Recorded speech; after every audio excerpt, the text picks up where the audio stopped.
గోలోకము. గోలోకం అంటే ఏమిటి అంటే జగన్మాత సృష్టించినటువంటి కృష్ణలోకం అది గోలోకము. గో అంటే తెలుపు వర్ణం అని అర్థం. అయితే ఈ గోలోకము ఎక్కడ ఉంటుందంటే మిల్కీ వే లేని మిల్కీ వే మనకి ఏదైతే కనిపిస్తుందో అదే గోలోకం.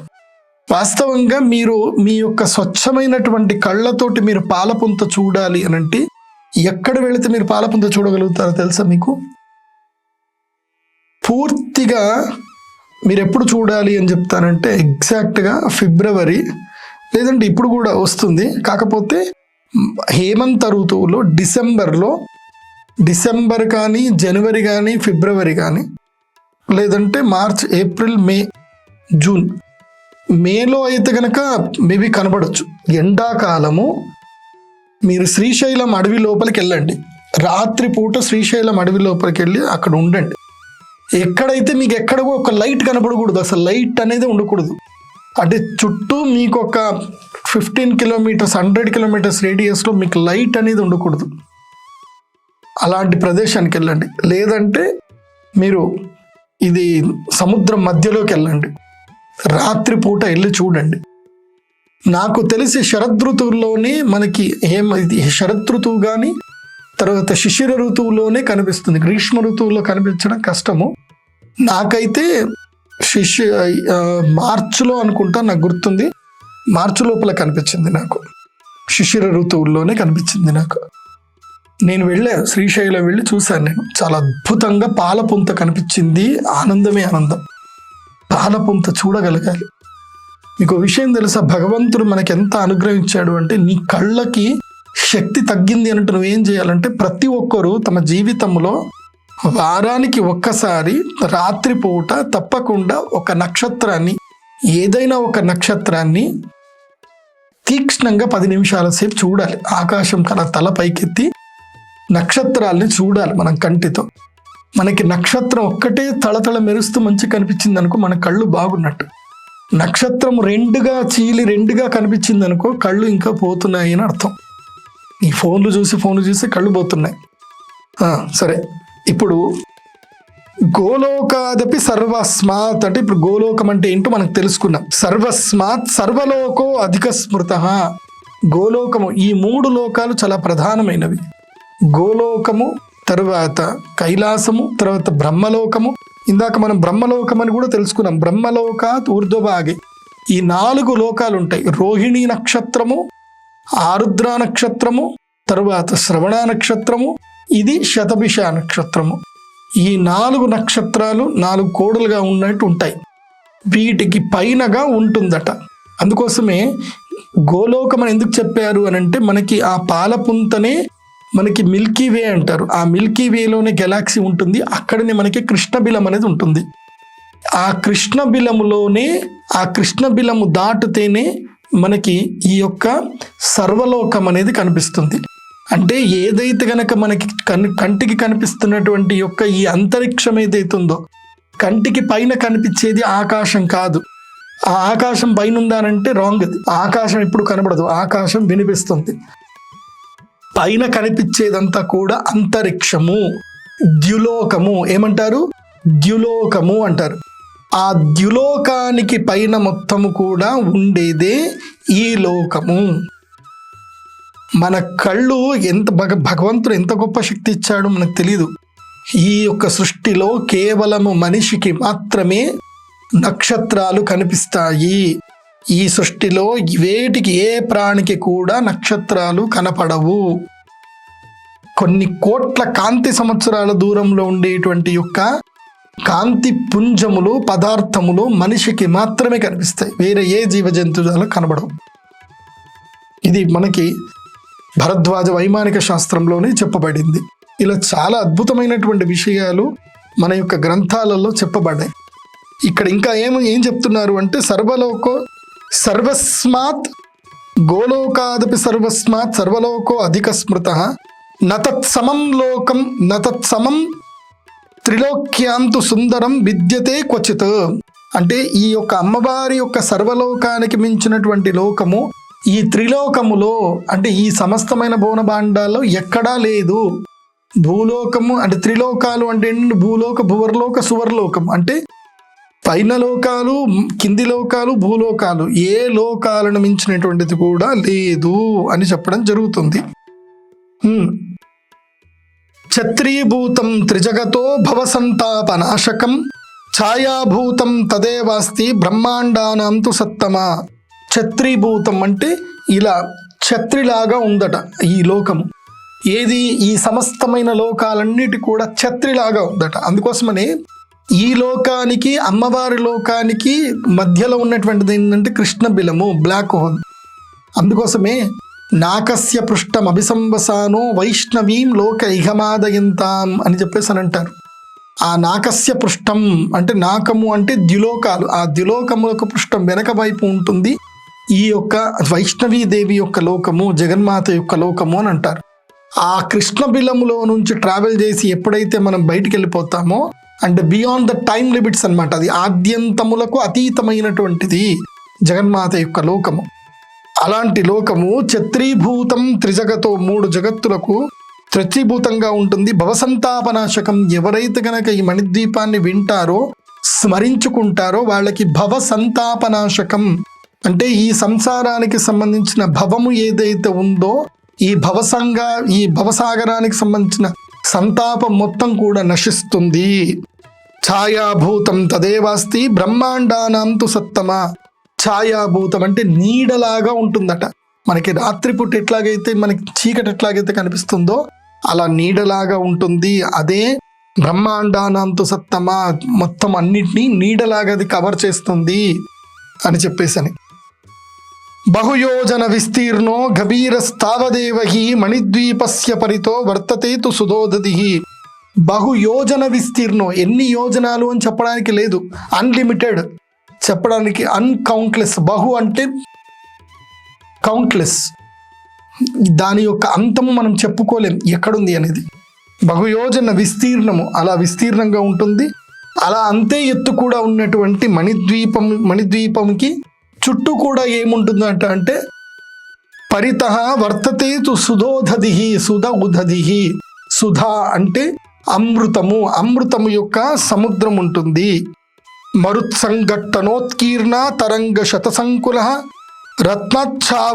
రత్నచ్చావాలుకాయుక్తో జశశంక సమాకుల అని చెప్పేసి ఇలా చెప్తున్నారు. అంటే ఇక్కడ ఈ ప్రధానమైనటువంటి 6 శ్లోకాలు మనం తెలుసుకోవాలి. ఈ 6 శ్లోకాలు తెలుసుకున్న తర్వాత ఇంకా సంస్కృత వ్యాఖ్యానం కొంచెం కష్టంగా ఉంటుంది కాబట్టి నేను మీకు తెలుగులోనే చెప్తాను. మధ్యలో ఎక్కడెక్కడ అవసరం ఉందో అక్కడక్కడ అమ్మవారి యొక్క శ్లోకాలు చెప్తూ ముందుకు వెళ్తాను. ఇక ఇలాంటిది మణిద్వీపం. మణిద్వీపం యొక్క గొప్పతనాన్ని మనకి మొట్టమొదటిగా వ్యాసుల వారు ఇలా చెప్పారు. ఇక అక్కడ ప్రదేశాలు ఎలా ఉంటాయి, ఎంత రమణీయంగా ఉంటాయని చెప్తున్నారు. ఆ చుట్టూ కూడా అమృత సాగరం ఉంటుంది, చుట్టూ సముద్రం ఉంటుంది, అది అమృతం యొక్క సముద్రం. మధ్యలో దగదగ కాంతులతోటి మణిద్వీపం ఉంటుంది. మేరు శ్రీచక్రం ఎలాగైతే ఉంటుందో అలాగే మణిద్వీపం ఉంటుంది. ఆ మేరు శ్రీచక్రాన్ని మీకు చూపుతూ నేను చిట్ట చివరిగా అమ్మవారి యొక్క మణిద్వీపం యొక్క మేరు శ్రీచక్రాన్ని పట్టుకొని నేను చెప్తాను. ఎందుకోసం అంటే షర్ట్ అది వేసుకొని మేరు శ్రీచక్రాన్ని నేను ముట్టను కాబట్టి మీకు చిట్ట చివరి ఎపిసోడ్లో నేను మణిద్వీపంని చూపిస్తాను. ఒకసారి మేరు శ్రీచక్రంకి మణిద్వీపం నేను చెప్పిన లోకాలకు దానికి అనుసంధానం ఎలాగో మీకు కంపారిజన్ ఎక్స్ప్లెయిన్ చేస్తాను. ఇది ఎలా ఉందట అంటే మణిద్వీపము 18 ప్రాకారాలతో కూడుకుంది. అంటే 18 గోడలు ఉంటాయి దానికి లోపలికి వెళ్ళాలి అని అంటే. ఆ 18 ప్రాకారాలతో కూడుకున్నటువంటిది అమ్మవారి యొక్క మణిద్వీపము.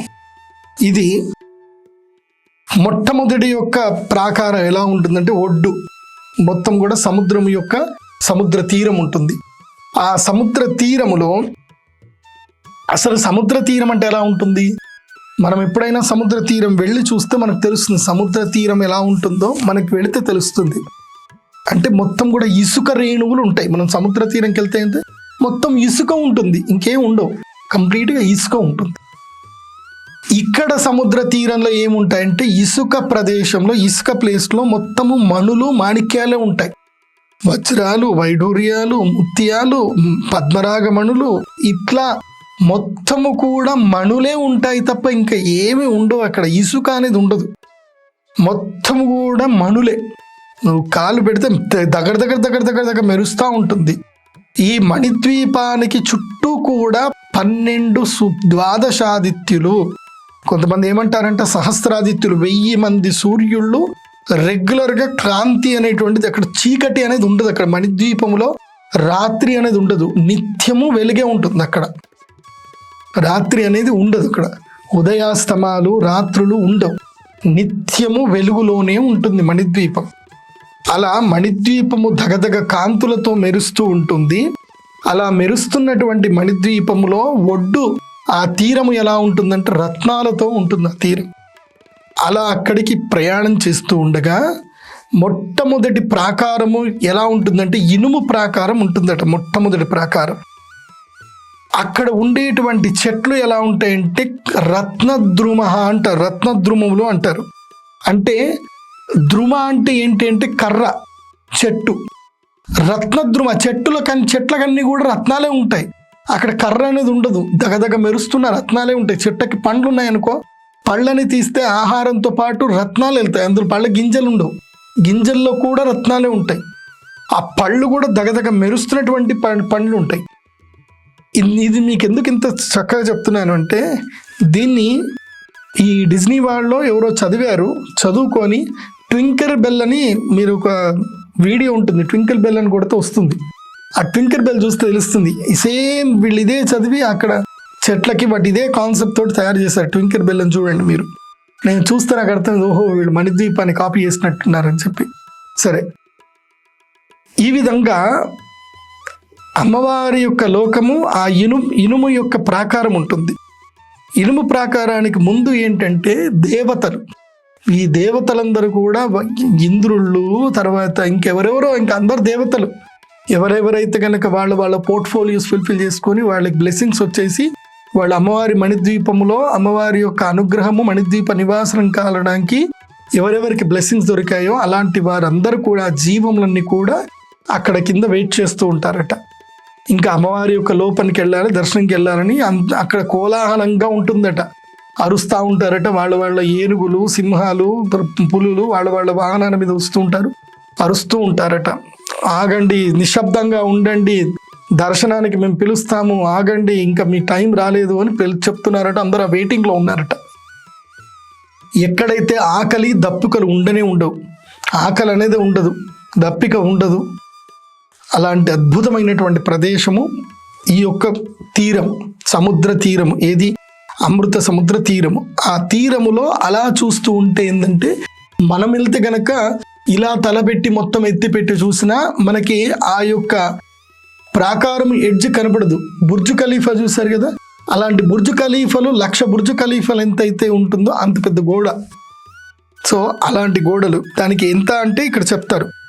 వాటికి అవతల ఇనుముతో నిర్మించబడ్డ 7 ఆమడల ఎత్తైనటువంటి గొప్ప ప్రాకారం ఉంది. అంటే 7 యోజన విస్తీర్ణం, అంటే 7 యోజనాల విస్తీర్ణం అట. ఒక యోజనం అంటే 13 కిలోమీటర్లు, 12 చిల్లర వస్తుంది, అంటే 12 కిలోమీటర్లు అనుకుందాం. 7 యోజనములు, 7 యోజనములు అంటే 2 7 14 7 70 84 కిలోమీటర్ల ఎత్తు ఉంటుంది. 84 కిలోమీటర్ల ఎత్తున్నటువంటి ఆ యొక్క గొప్ప ప్రాకారం ఉంటుంది. ఆ ప్రాకారము దానిలో అనేక శస్త్రాస్త్రాలు ప్రయోగించి పోరాడగల యుద్ధ విశారదులైన రక్షకులు వీరోత్సాహంతో ఉన్నారు. ప్రతి ద్వారంలో 100ల కొద్ది ద్వారపాలకులు కాపుకోస్తుంటారు. అందులో దేవీ భక్తులు గణాలుగా కూడి ఉన్నారు. వారు జగదీశ్వరి దర్శనార్థము వస్తారు. వారు తమ వాహనాలపై అక్కడే ఉంటారు. 100ల కొద్ది వారి విమానాల సంఘర్షణ ఘంటాస్వరాలు, గుర్రాల సకిలింతలు, వాటి డెక్కల చప్పుళ్ళు దిక్కులకు చెవుడు పడేటట్లు మారుమురుగుతూ ఉంటాయి. మనం ఎట్లాగైతే ఇక్కడ హారన్ కొడతామో అక్కడ వాళ్ళు కూడా అట్లా గంటలు కొడతా ఉన్నారట. జరగండి ముందుకెళ్ళండి. అక్కడ దేవీ గణాలు వేత్రహస్తాలై, వేత్రహస్తము అంటే ఏంటంటే ఒక రకమైనటువంటి ఆయుధం, అది బ్లేడ్ లాగా ఉంటుంది అనమాట, రంపము లాగా ఉంటుంది. అది ఇలా కొడితే మనుషుల యొక్క నరాలు గిరాలు కట్ అయిపోతాయి అనమాట. సో వేత్రహస్త కిలకిల అవి ఇట్లా కదుపుతూ ఉంటే రంపం శబ్దం వస్తుంది. అలా కిలకిలారావాలు చేస్తూ దేవసేవకులను మోదుతూ ఉంటారు, వాళ్ళని కొడతా ఉంటారట. ముందుకెళ్ళండి అని. ఆ గోలలో ఎవరు ఏ శబ్దం చేసినా వినపడదు. అక్కడ అడుగడుగున నీటితో నిండినటువంటి సరస్సులు, రత్నద్రుమ విరాజితమైన ఉద్యానవనాలు, దానికి అవతల లోపల అంటే ఇక్కడి వరకు మనము ఇనుము ప్రాకారం చూసాం. ఇనుము ప్రాకారం లోపలికి పోతే ఇదంతా సిచ్యువేషన్ ఉంది. అంటే అమ్మవారి దర్శనం కోసమని వీళ్ళందరూ ఉన్నారు. ఇక దాని లోపలి గనక వెళితే గనక మళ్ళీ ఇక్కడ ఏముంటుంది, అట్లా చూస్తే ఈ ద్వారం దాటాము, అలా లోపలికి వెళ్ళాము, ముందుకు వెళ్తా ఉంటే ఇవన్నీ చూసిన తర్వాత ఇంకా లోపలికి వెళితే అప్పుడు ఏముంటుందట అంటే కంచు ప్రాకారం ఉంటుందట. కంచుతో తయారు చేసినటువంటి ప్రాకారం ఉంటుంది. ఆ కంచు ప్రాకారము ఎంత బాగుంటుందంటే నిర్మితమై పెద్ద సాలము ఉంటుంది. సాలము అంటే ఏంటంటే గోడ. ఈ ప్రాకారం ఇవి స్క్వేర్లో ఉంటుంది. ఇనుము ప్రాకారము తర్వాత కంచు ప్రాకారము స్క్వేర్లో ఉంటాయి ఇవి. ఓకే, ఈ ప్రాకారము ఆకాశాన్ని తాకుతున్నట్లుంది. ఇది ఇనుప ప్రాకారం కన్నా 100 రెట్లు. అంటే ఇందాక మనం 87 కిలోమీటర్లు అని చెప్పుకున్నాం కదా, 100 రెట్లు అంటే 87 × 100, సో 870 కిలోమీటర్లు. 8700 కిలోమీటర్ల ఎత్తు ఉంటుంది. అది గోపురద్వార సహితంగా బహువృక్ష సమన్వితంగా ఉంది. చెట్లలో ఉన్న జాతులన్నీ అక్కడ ఉంటాయి. ఇక్కడ మనం ఏదైతే భూలోకంలో చూస్తున్నటువంటి చెట్లు ఏవైతే ఉంటాయో ఆ సమస్తమైనటువంటి వృక్షముల యొక్క జాతులన్నీ కూడా అక్కడ ఉంటాయి. అంటే ఈ భూలోకంలో మనం చూస్తున్నటువంటి వృక్ష జాతులు, మహిమాన్విత వృక్ష జాతులన్నీ కూడా అక్కడే ఉన్నాయి. అవి ఎల్లప్పుడూ కూడా అంటే ఇవి మనకేందంటే ఒక ఋతువు వస్తే, ఒక సందర్భం వస్తే మాత్రమే మనకి ఫలాలు పుష్పాలు కనిపిస్తూ ఉంటాయి. సో సంవత్సరంలో 3 నెలల్లో లేకపోతే 4 నెలల్లో మనకు కనిపిస్తాయి. కానీ ఇది అట్లా కాదు. ఇక్కడ అనునిత్యము కూడా, ఎందుకోసమంటే ఇక్కడ కాలం అనేది లేదు. ఇక్కడ టైం అనేది 0. సో ఇక్కడ టైం క్యాలిక్యులేషన్ ఉండదు. ఎందుకోసమంటే ఉదయము, సాయంత్రము, రాత్రి ఏముండదు. ఆద్యంతరహితము. ఇది మూల బిందు స్వరూపం అంటారు. ఆద్యంతరహిత స్వరూపమైనటువంటి ప్రదేశం కాబట్టి ఇక్కడ చీకటి, వెలుగు, కాలము, సమయము, నిమిషము, నెల, సంవత్సరం అనేది ఏమీ ఉండదు. కాబట్టి ఇక్కడ ఉండేటువంటి వృక్షాలన్నీ కూడా ఎప్పుడూ కూడా పూలతో, ఫలాలతో, నవపల్లవాలతో సుగంధభరితంగా ఉంటాయి. అక్కడ పువ్వులు వికసించడము, వాడిపోవడం ఉండదు. ఎప్పుడు కూడా అలా వికసించి ఎప్పుడు కూడా తేజోవంతంగా, కాంతివంతంగా ఉంటుంది. ఎందుకోసమంటే ఆ ప్రదేశంలో వెళ్ళిన వాళ్ళకి వృద్ధాప్యం ఉండదు, మరణం ఉండదు, ఏమీ ఉండవు. ఇంకా నిత్యము ఆనందమే వాళ్ళకి అక్కడ. అద్భుతం. మనస్సు వికారాలు, కామ వికారాలు ఏమీ ఉండవు. నిత్యము ఏది కోరుకుంటే అది సిద్ధిస్తుంది. అలాంటి అద్భుతమైనటువంటి లోకం అది. అక్కడ ఎలాంటి వృక్షములు ఉంటాయని చెప్తున్నారు ఇక్కడ. పనస, వకుళ, లోద్ర, కర్ణికార, శింశుప, దేవదారు, కాంచనార, చూత, సుమేరు, లికుచ, హింగుళ, ఏల, లవంగ, కట్పల, పాటల, ముచుకుంద, ఫలని, జగనే ఫల, తాల, తమాలసాల, కంకోల, నాగభద్రక, పున్నాగ, పీలవ, సాల్వక, కర్పూర, అశ్వకర్ణ, హస్తికర్ణ, తాళపర్ణ, దాడిమ, గణిక, బంధుజీవక, జంబీర, కురండక, చాంపేయ, బంధుజీవక, కనక, కాలాగురు, చందన, ఖర్జూర, యూథిక, తాళపర్ణ, ఇక్షు, క్షీరవర్ణ, ఖదిర, చించ, కల్లాతక, రుచక, కుటజ, బిల్వవృక్ష, తులసి, మల్లికాది వృక్షాలున్న వనాలు, ఉపవనాలు ఉన్నాయి. 100ల కొద్ది దిగుడు బావులు ఉన్నాయి. నేను ఇందాక ఈ వృక్షాల పేర్లను ఎందుకు చెప్పాను అంటే, వాస్తవంగా మనకి చరక సంగీత కానీ, లేదంటే అష్టాంగ హృదయం అనేటువంటి గ్రంథంలో కానీ, సుశ్రుత సంహిత అనేటువంటి గ్రంథంలో కానీ మనకి దాదాపు 1,00,000 వృక్షాల పేర్లు ఉన్నాయి. లక్ష వృక్షముల పేర్లు ఉన్నాయి ఇక్కడ క్లియర్గా. ప్రతి వృక్షము యొక్క లక్షణం ఏంటి, దాని యొక్క గుణం ఏమిటి, దానివల్ల మనుషులకు ఉపయోగం ఏమిటి. వృక్షాయుర్వేదము అని ఒక గ్రంథమే ఉంది. 1,00,000 వృక్షాలకు సంబంధించిన కంప్లీట్ బయోగ్రఫీ ఉంది. ఇది ఎంతమందికి తెలుసు? తెలియదు. సంస్కృతం తెలుస్తుంది, అవి తెలుస్తుంది, వాటిని రీసెర్చ్ తెలిస్తే తెలుస్తుంది. కానీ ఇవన్నీ మనకి అక్కర్లేదు. అలాంటి 1,00,000 వృక్షాల్లో ప్రధానమైనటువంటి వృక్షాలు, ఆ వృక్షాలు మనకి ఉపయుక్తంగా ఉన్నాయి. అవి మనకి పెద్దలు అందించారు. పనస పండు తిండి, లివర్ ప్రాబ్లం ఉంటే పనస పండు తిండి, పనస గింజలు చక్కగా ఉడకబెట్టుకుని తింటే లివర్ ప్రాబ్లం సాల్వ్ అవుతుంది. ఫ్యాటీ లివర్ ఉన్న, లివర్ సిరోసిస్ ఉన్న దానికి చాలా మంచిది. పనసాకులో ఇది గనక రవ్వ నానబెట్టుకొని పనసాకు ఇడ్లీ అంటారు, చాలా మంచిది. సో ద్వాదశి రోజు, క్షీరద్వాదశి రోజున పనసాకులో మనం భోజనం చేయాలని ఒక నియమం ఉంది. ఇలా చాలా ఉన్నాయి. సో ఇలాంటి వృక్షాలన్నీ కూడా ఉన్నాయి. అక్కడ ఉపవనాలు ఉన్నాయి, వందల కొద్ది దిగుడు బావులు ఉన్నాయి. అసలు దిగుడు బావి అంటే చాలా మందికి తెలియదు. మీరు ఉడిపికి వెళ్ళండి, అక్కడ చక్కగా సరోవరం ఉంటుంది, మధ్వ సరోవరం ఉంటుంది, అది దిగుడు బావి. చక్కగా మేము అక్కడ దిగి చక్కగా ఈత కొట్టుకునే వాళ్ళం. ఈత కొట్టి హాయిగా స్వామివారికి ఆరాధన చేసుకునే వాళ్ళం. దిగుడు బావులు ఉంటాయి. అలాంటి దిగుడు బావులు